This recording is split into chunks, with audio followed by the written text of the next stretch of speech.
Standing at the front door of crisis and conflict, we possess the finesse, the training, and the tools to knock at the door diplomatically, pick the lock skillfully, or kick it in violently.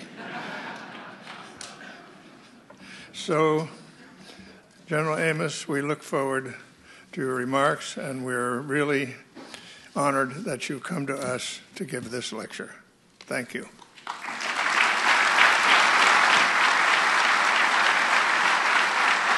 I fell in love with that piece of the planning guidance, and I had equally as many folks try to talk me out of putting it in. And I said, it describes the Marine Corps perfectly. And they said, sir, you may send the wrong signal. And I said, it's precisely the signal I want to send. Ladies and gentlemen, 6 months ago, Secretary Gates stood right here at this podium and asked some very pointed questions about the capabilities and the future of the United States Marine Corps. He challenged the Corps to, quote, define the unique mission of the Marines going forward. Well, when the boss challenges you to do something, I kind of caught my attention, and I figured I ought to take it seriously. And we did. Prior to becoming the Commandant of the Marine Corps, I spent considerable energy and time with some of our brightest folks, looking critically at defining the role of the Marine Corps in our nation's defense. It was as important for us as Marines to know where we fit in the future security environment as it was for our senior civilian leadership to understand it. The results of those extensive efforts were published in my Commandant's Planning Guidance that Secretary Shultz so graciously referred to tonight. The Marine Corps is America's expeditionary force and readiness. A balanced air-ground logistics team, we are forward deployed and forward engaged, shaping, training, deterring, and responding to all manner of crises and contingencies. We create options and decision space for our leaders.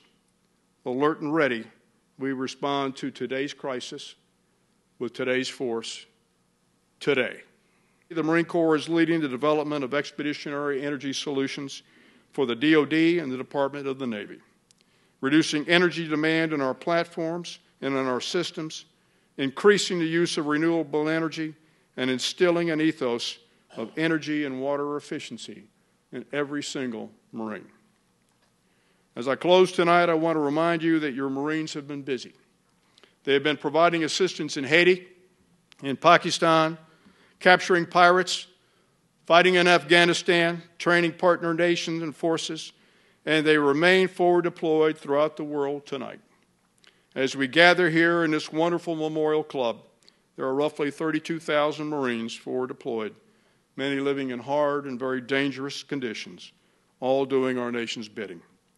I ask that you keep them in your thoughts and your prayers. Secretary Gates said here this past summer, the Marines' unique ability to project combat forces from the sea under uncertain circumstances, forces quickly able to protect and sustain themselves, is a capability that America has needed in this past decade and will require in the future.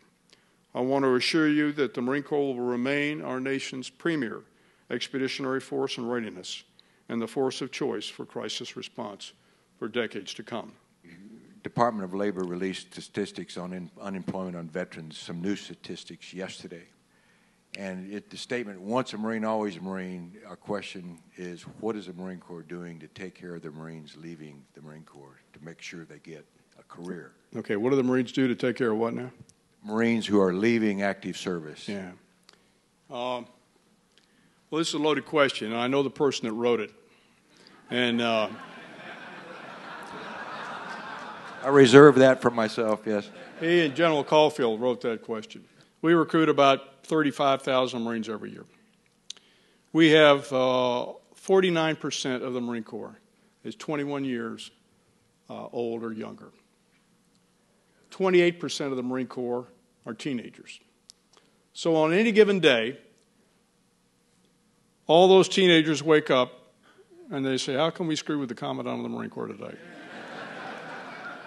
That's not true. We are a very young force. General Kulak used to tell the American people that we We make Marines and we return and we win our nation's battles, and then we turn those young men and women back to American society, better people, evidenced by Secretary Shultz and many of you in this room today. We return them back, and that's our intent. We want to help them come back. We can't have every Marine stay. Right now, recruiting is off the page. It's the best it's ever been. Marines want to stay. We can't keep all the Marines that want to stay. So those great young men and women that have paid their dues at the end of 4 years or 8 years or whenever, and they decide to get out, my sense is we have failed them. But I am absolutely determined we're going to change the way we send our Marines out of the Marine Corps, and we're going to prepare them for a life better and get them out of the homeless and just where they're fumbling around. So. Ladies and gentlemen, let's all thank the 35th Commandant of the Marine Corps, General James Amos. Thank you all so much, sir. That was wonderful. Thank you, everybody. God bless you.